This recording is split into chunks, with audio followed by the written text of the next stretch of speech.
Добар ден и од мене.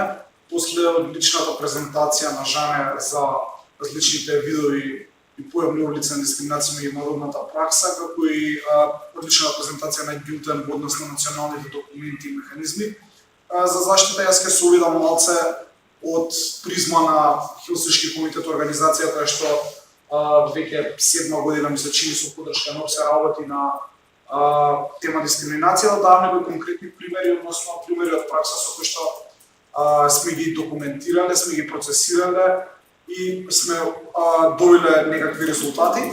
Сите овие примери најдобро не може да отсликаат со какви предизвици се соочуваме при утврдувањето на при документирањето најпрви и утврдувањето на повеќекратната дискриминација, при адресирањето пред надлежните институции и органи, како тие реагираат и што сметаме дека треба да се подобри. Само еден мал вовед во однос на тоа што правиме на тема дискриминација со поддршка на мисијата на ОПСЕ.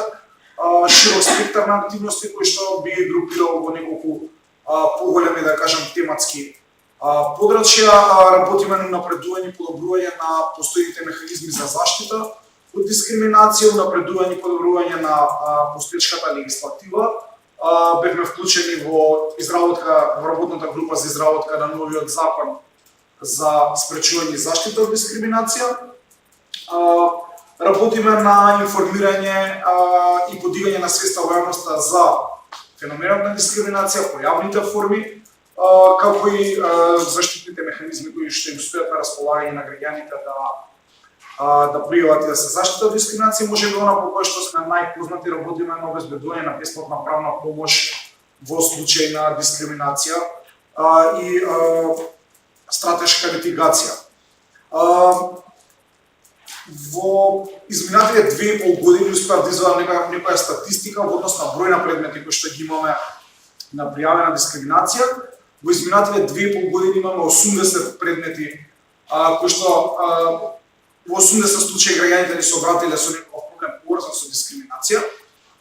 Интересното е што не речиси туку повеќе од 1/4 од овие предмети биле предмети на дискриминација по повеќе основи.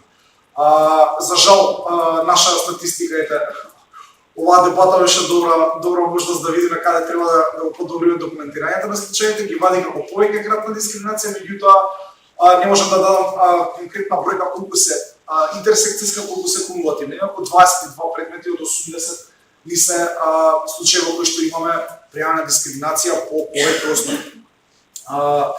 Доколку ги видиме основите и комбинацијата, односно по колку основи и како се комбинираат во повеќекратната дискриминација, ќе видиме дека во различни периоди граѓаните пријавувале различни типови на повеќекратна дискриминација. Имаме некогаш трендови каде што одредени основи комбинирано даваат повеќе предмети на повеќекратна дискриминација, меѓутоа она што е заедничко во сите во целиот овој период од 2,5 години е што најмногу имаме повеќекратна дискриминација врз основа на пол и род.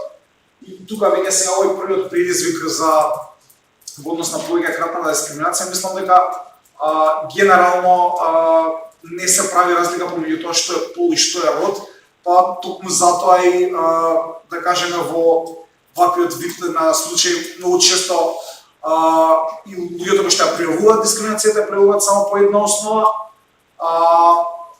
Многу често и ние кога ќе видиме одреден случај можеби ни изгледа само како случај да кажеме на полна дискриминација, меѓутоа ако малце подобро се испита случајот, доаѓаме до тоа дека има уште неколку основи на дискриминација.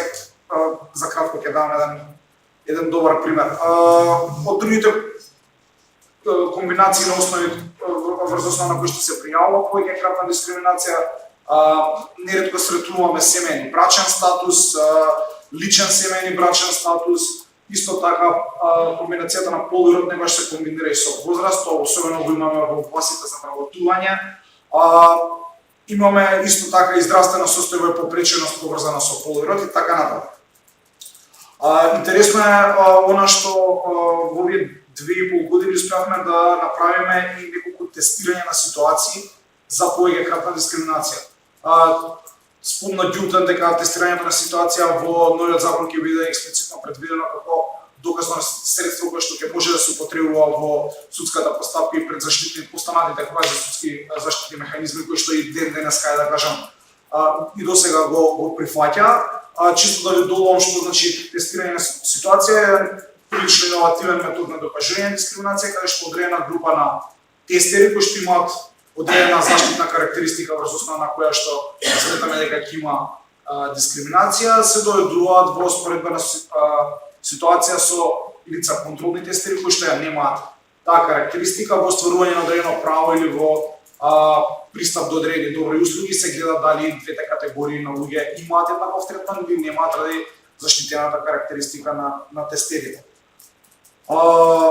Исто така ќе презентирам еден случај кој што е прилично интересен на тестирање на ситуација кој што покажа постоење на повеќекратна дискриминација.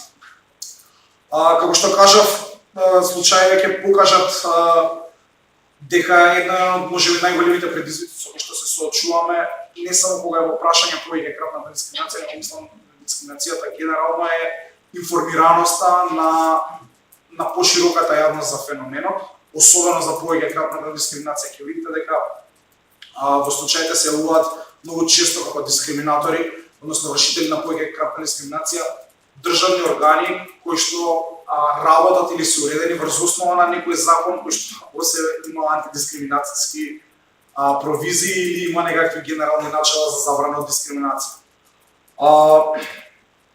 Еден од поинтересните случаи кои што покрај тоа што добиваме значи случаи врз основа на одредени пријави, многу често следиме медиуми, следиме социјални мрежи и така натака и така успеваме да најдеме некакви случаи на дискриминација. Еден од таквите случаи беше една дискриминаторска радиокампања која што пред 2 години од прилика успеавме да слушнеме на 3 радија. Кампањата гласеше прееманципирани жени, се даваше на 3 прилично големи домашни национални радија. Кампањата имаше неколку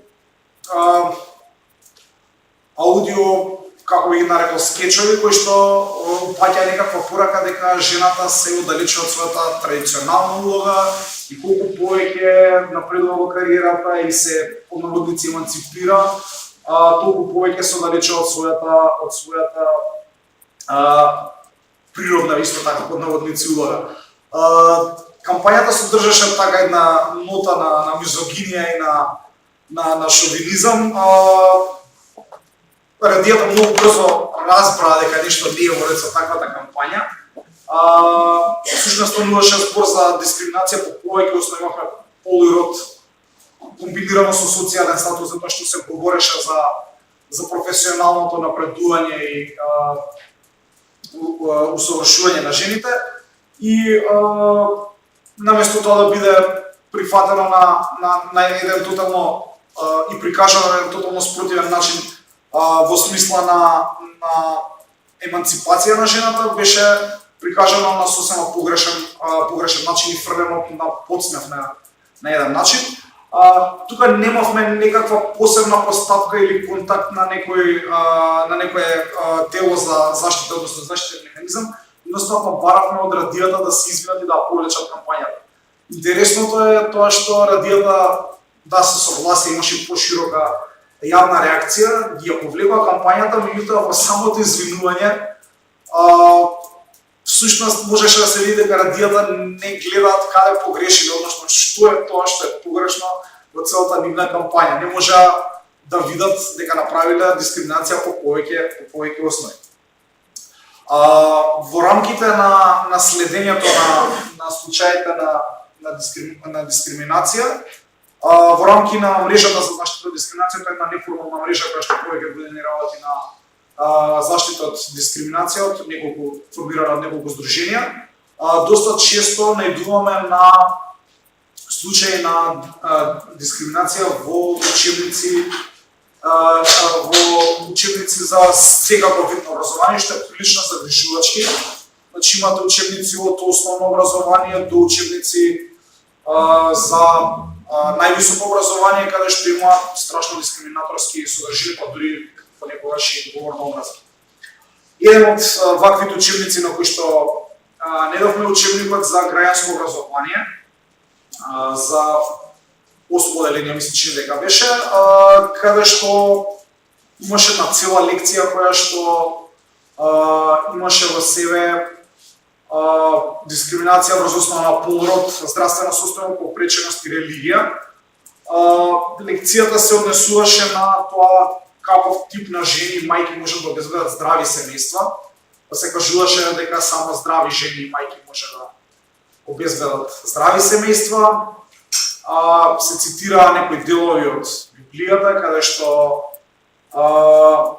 мисля, чини Мојсеј вика на жената дека треба да биде покорна на мажот и дека треба да биде послушна, иначе ќе ги зголеми болките при раѓање на децата. И сето тоа зачинато и надополнето со две слики, каде што на едната слика паралелно поставени жена која што чисти смука по дома, додека мажот седи на маса и не прави ништо, а на другата слика беше обратна ситуација, мажот е нешто по дома растрчан на сите страни средува, жената седи решава крстозборки, одоздола седи прашање која од овие две жени се зборува за своите права. Многу невкусна лекција, која што беше адресирана и пред Народниот правобранител и пред Комисијата за заштита од дискриминација. Ова е еден одличен пример на тоа како треба да се справиме со дискриминацијата, затоа што беа донесени позитивни одлуки, кои што подоцна беа процесирани до Министерството за образование и овој учебник беше повлечен. Лично добар случај кој што покажува еден позитивен епилог од иницијирана поставка. Исто така, нешто со кое што ние се соочуваме секојдневно, а изминатава година баш можам да кажам дека имавме зголемен број на вакви пријави, се огласите за вработување. И сега тука исто така се соочуваме со еден друг проблем, а тоа е родовата несензитивност на Законот за работни односи. Ако земете да го прочитате законот, сите термини се внатре напишани во машки, значи имате работодавач, имате работник. Кога ќе дојде таму нешто за отсуство за бременност, може да се спомне работничка, ама целиот закон е во машки род напишан. Мислам, тоа е еден проблем. Многу интересно затоа што во таков случај, доколку се повикува на самиот закон и работодавачот распишува оглас за потреба од работник, како што вели самиот закон, самото по себе може и да е сива зона и да представува и да не представува дискриминација. Меѓутоа ние гледаме да ги таргетираме оние огласи кои што сметаме дека се дискриминација врз основа на пол, како што се напишани самите огласи, меѓутоа во себе имаат како што реков на почетокот, ако истражите малце подобро и некаква родова позадина, односно се врзани за родово наметнатите улоги на мажите и жените, кои што не би прават машки и женски под наводници и професии. Конкретниот случај за кој што ќе говорам сега, го видовме со само случај на социјална мрежа, станува збор за еден хотел во Скопје, кој што имаше потреба од жена која што ќе биде вработена во кујна и ќе служи доручак. Самото исклучително се бараше жена, самото по себе представува дискриминација во основа на пол. Значи немаше некои други дискриминаторски основи во огласот, меѓутоа истражувајќи малце повеќе, сакавме да тестираме, јас се јавив, се представив како некој што му треба работа, јас сум маж и ја барате жена, дали може да се договориме, некако јас да слушам доручак. Интересното беше како изгледаат другите дискриминаторски основи на површина. Човекот со кој што разговарав од хотелот ми рече дека не само што треба да биде жена, дека и секоја жена послужува доручак во хотелот, туку мора да биде жена над 35 години и жена која што е мажена и има деца.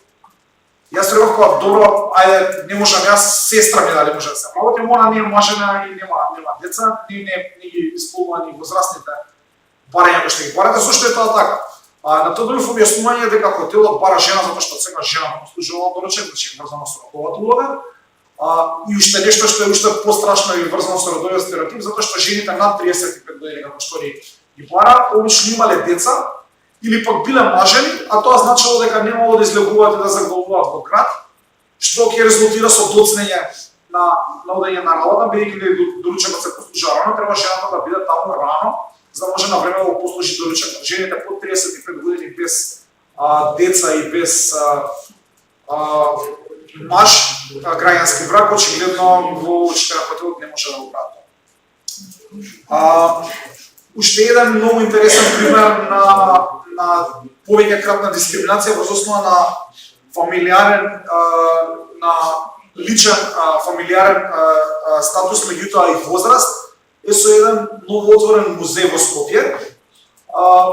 Навидум музеот се обидел да направи некаков ценовник во кој што ќе им даде повластена цена, односно ќе им даде некаков попуст на лицата кои што сакаат да купат групни карти. Меѓутоа ценовникот беше направен така да можат само две родителски семејства кои што имаат две деца да купат семеен билет, и тоа семејниот билет важеше само за деца од 5 до 14 години. И сега до нас се обрати Сдружение на самохрани мајки, самохрани еднородителски семејства, кои што се обиделе да пристапат до музеот и да добијат карта по фамилиарна повластена цена. Од музеот им било кажано дека само за една мајка и едно дете не може да биде продадена карта по фамилиарна цена. Дополнително, интересно беше што музеот ги поимува децата само деца на возраст од 5 до 14 години според сите домашни и меѓународни дефиниции во однос на детето и Конвенција за заштита на права на деца и домашната легислатива. Децата се лица на возраст до 18 години или со продолжување на родителско право.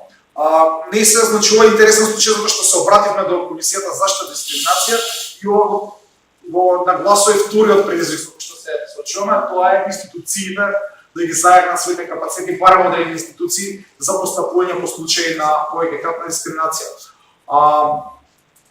Комисијата едноставно ни одговори дека во конкретниот случај нема повеќе кратна дискриминација, дека воопшто нема дискриминација затоа што мајката и детето може да се купат поединечно тикет кој што е даден на продажба, односно го има во ценовникот, меѓутоа не може да купат семеен тикет. Имам уште два случаи, се надевам дека ќе го задржам вниманието.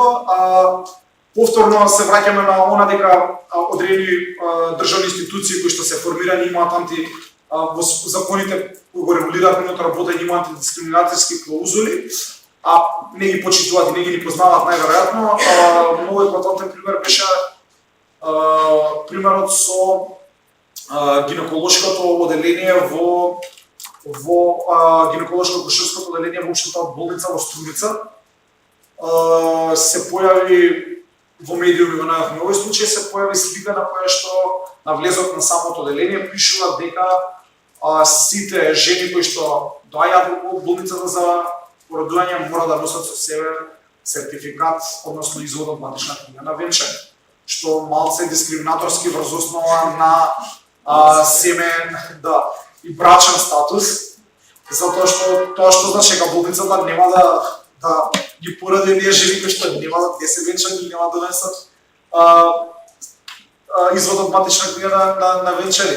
И ние се обративме до болницата, тоа беше интересно затоа што буквално во дописот пробавме да им кажеме дека не само што е ова погрешно на себе можно нивото, болницата има обврска и согласно Закон за заштита на права на пациенти, и согласно Закон за здравствена заштита самата да превенира вакви ситуации и да се бори да нема дискриминација во самата болница.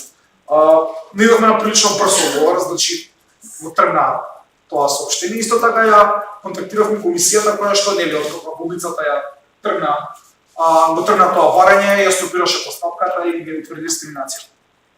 Во однос на тестирање на ситуација која што го спомнав на почетокот, ние секоја година барем по едно имаме така тенденција да си правиме.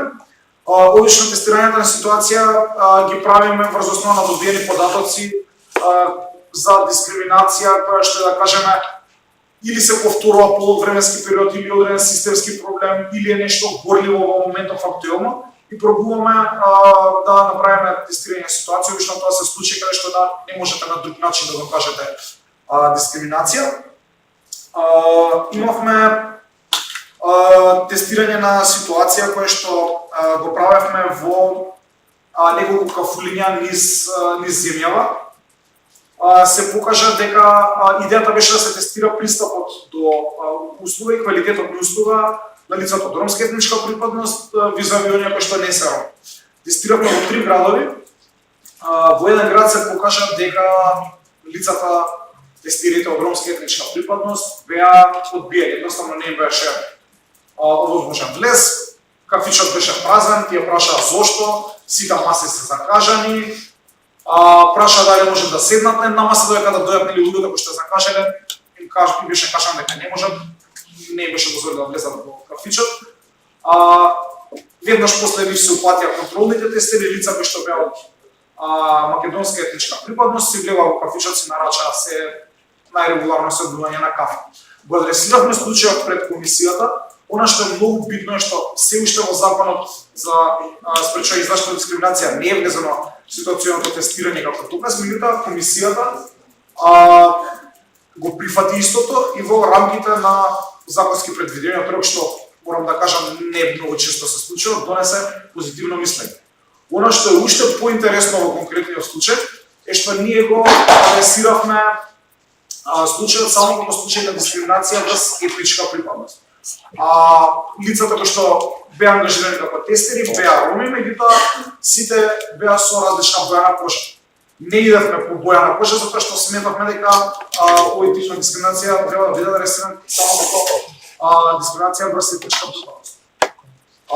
Уште еднаш пофалби за овој случај за комисијата затоа што тие чекор понатаму и покрај тоа што утврди дискриминација врз основа на етничка припадност, утврди дискриминација врз основа на боја на кожа, затоа што во образложението на мислењето стои дека многу често ромите се дискриминирани само врз основа на боја на кожа, не само врз етничка припадност.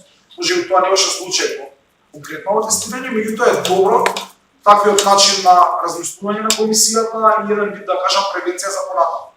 И последниот случај кој што е исто поврзан со пристап до услуги, односно пристап до кафе барови е повеќе кратна дискриминација врз основа на род и на религиско верување. Имено девојка која што носи традиционално муслиманска облека, носи хиџаб, пробала да влезе во еден наш веројатно елитен ресторан. Не била пуштена, а со неа били уште 3 другарки кои што исто така сакале да се напијат кафе. Келнерот им кажал дека целиот ресторан е закажан. Истата приказна, буквално ресторанот бил празен. Тие го прашале дали може да седнат додека да дојдат луѓето кои што закажале, не биле пуштени. Девојката која што носела хиџаб се вратила дома. Незините 2 другарки 15 минути после се вратиле во истиот ресторан, прашале дали може да седнат во делот каде што се служи кафе. Да, им кажале дека може, дали треба резервации, не треба, и после тоа им било кажано дека пред 15 минути биле со својата другарка да имала хиџаб и не биле пуштени. Исто така случај кој што беше адресиран до Комисијата за заштита од дискриминација, комисијата утврди дискриминација и го заложи ресторанот да упати јавно извинување, ресторанот тоа го направи.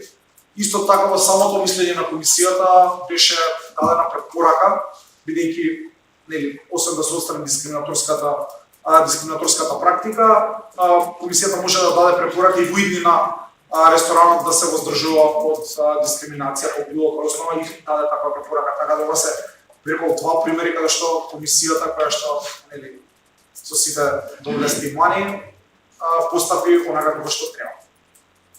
Имаше многу случаи за кои што ви зборувам, но мислам дека во интерес на времето би било добро да имаме малку дебата.